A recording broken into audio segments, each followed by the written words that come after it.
So welcome to September, folks, otherwise known as a huge month for some of the biggest central banks around the world. And Mr. Liesman joins us with the latest from what we may be hearing from them. Yeah, Andrew, the breeze investors feel not a local wind. It's a global downdraft in interest rates that is expected to pick up speed this month. September 12th, the European Central Bank meets. They're expected to ease in one way or another, followed by the Fed, followed by BOJ and the Bank of England, Bank of Japan. It could, with the European central banks and the Fed could boost the yen. That could pressure the BOJ to cut.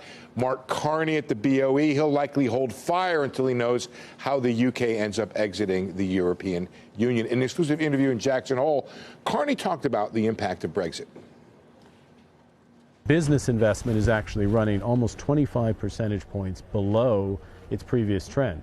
Businesses in the UK have quite reasonably said, wait a minute, I'm going to wait until, if they have any exposure to Europe, either upstream or downstream, they've decided to wait and see, well, what are the new rules of the game going to be? That's part of what's happening worldwide is people are saying, well, okay, well, I've got exposure to Chinese supply chain or US. Let me see where this settles out.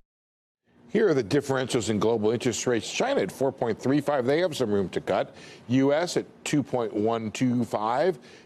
Carney's got 3/4 point rate cuts to use. Europe's at 0. Japan at minus 0.1. Emerging markets, they've been in on the action in a big way. This is from a Reuters story over the weekend. 37 emerging market central banks they looked at. Net 14 cuts in August. That's up from 8 net cuts in July. It is the 7th straight month of net cuts from emerging markets. Guys, what we don't know, the central bank, this easing, should be a tailwind for investors. Is it enough to overcome the headwinds from trade and other issues of slowing economic growth around the world? It should be a tailwind until it's not, which Morgan Stanley is highlighting that it may not be the case anymore. Because they're just not effective anymore. It's just not effective anymore. I think that is partially true. I think what we don't want to do is try to figure out how true it is. In other words, not do it.